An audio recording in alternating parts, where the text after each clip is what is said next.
भगवान श्री कृष्ण जब अर्जुन को अपनी इंद्रियों पर नियंत्रण करने की बात कहते हैं, तब फिर अर्जुन भगवान श्री कृष्ण से पूछते हैं कि हे भगवान, चंचलम ही मनः कृष्ण प्रमाथिनी बलवद दृढ़म तस्याहम निग्रहम मन्ये वायुरपि सुदुष्कर।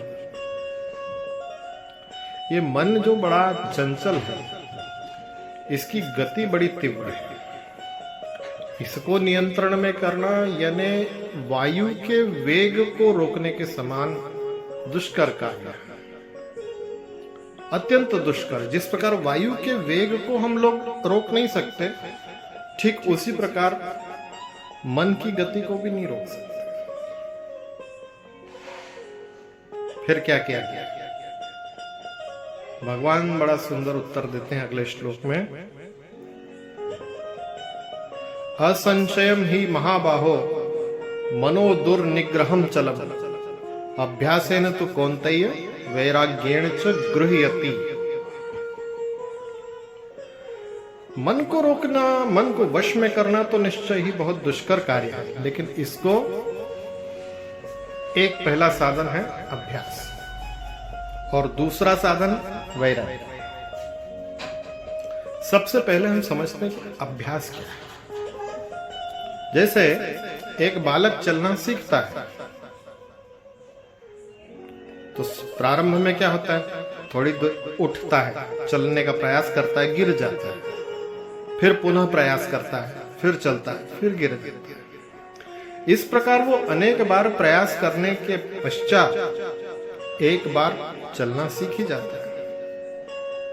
तो मन पर नियंत्रण काबू करना एक अभ्यास के माध्यम से संभव हो सके।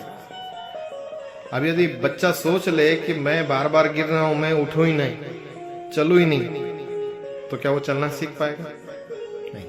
तो मन का नियंत्रण करना अभ्यास के अधीन भी है। और दूसरा उपाय है वैराग्य। ये वैराग्य क्या है? ये वैराग्य है अपने को आसक्ति से मुक्त कर देना। जब मनुष्य आसक्ति रहित हो जाता है तो स्वतः ही उसके भीतर वैराग्य पैदा होता है। हम लोग कभी कभी क्या होता है, बिना कुछ किए थक जाते हैं। गाड़ी में बैठे हैं या कहीं बैठे हैं और जब लौटते हैं तो बड़ी थकान महसूस होती है। क्यों होती है?